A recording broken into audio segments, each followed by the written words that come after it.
Bonjour, aujourd'hui je vais vous parler de l'EEAT et de l'importance de la confiance des moteurs de recherche. On a vu hier dans ma précédente vidéo que le critère historique de Google pour classer des sites, c'est la popularité qui est mesurée par le PageRank.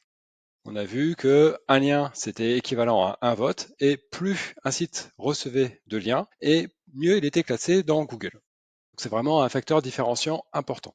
On a constaté que malheureusement, les manipulations du PageRank sont assez faciles et que les Black Hats ne se gênent pas pour créer des centaines, voire des milliers de liens artificiels pour manipuler le PageRank. Donc ça pose un problème et Google a trouvé une solution avec la confiance. Donc la confiance qui va venir contrebalancer le critère de popularité.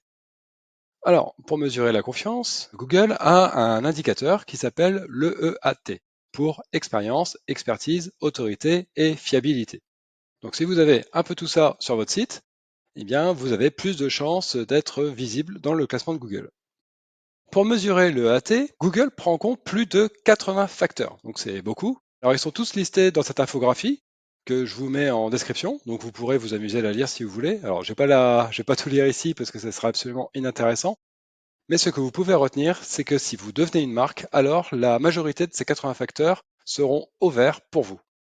Donc voilà, donc faites le travail de marketing et normalement, naturellement, votre EEAT va augmenter. Alors parmi ces 80 facteurs, il y en a quand même un qui est historique et qui est un petit peu plus important. Ça va être les sites de confiance. Alors il y a plusieurs types de sites de confiance. Par exemple, il y a tous les sites qui sont liés à la recherche, aux universités, à l'éducation. Vous avez aussi tout ce qui est institutions officielles, donc les sites d'administration, les agences gouvernementales, les mairies, les conseillers généraux, etc. Vous avez également les sites d'information, donc les médias, qu'ils soient locaux ou nationaux, et également les sites d'experts.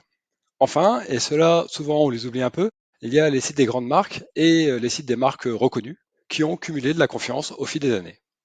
Il n'y a pas que Google qui mesure la confiance qu'on peut accorder à un site, il y a également Majesty, qui essaie de calculer la confiance qu'on peut accorder à un site via son indicateur, le TrustFlow. Cet indicateur se base majoritairement sur les sites de confiance qui font des liens à votre site. Quand on regarde le profil de lien fourni par Majestic, on voit qu'il y a trois données principales. Déjà, il y a le TrustFlow, donc l'indice de confiance, le Citation Flow, qui est donc l'indice de popularité, et la flamme violette, qui est un rapport entre la confiance et la popularité de votre site. Donc votre objectif pour le référencement, ça va être d'avoir la flamme la plus fournie possible, mais également qui penche plus vers le haut, c'est-à-dire vers la confiance, que vers le bas, c'est-à-dire vers la popularité. Il vaut mieux avoir un site qui inspire confiance plutôt qu'un site très populaire. Évidemment, la confiance, c'est également sujet à manipulation, et notamment via les noms de domaine expirés. Lorsque le nom de domaine d'un site de confiance n'est pas renouvelé, alors les SEO vont tenter de le récupérer pour poser dessus un faux site et obtenir des liens de la part de ce faux site. Ce qui reste néanmoins beaucoup plus compliqué que simplement obtenir des liens artificiels. D'ailleurs, si vous cherchez des liens qui ont beaucoup de trust flow, eh ben, je vous recommande d'aller sur ma plateforme Bulldoze, sur laquelle vous pourrez acheter des articles sponsorisés, des liens page accueil, et on pourra aussi vous assister pour la création de votre PBN.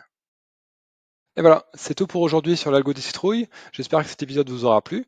En tout cas, je vous retrouve demain à 16 h pour un nouvel épisode de 4 minutes. Allez, salut, à plus!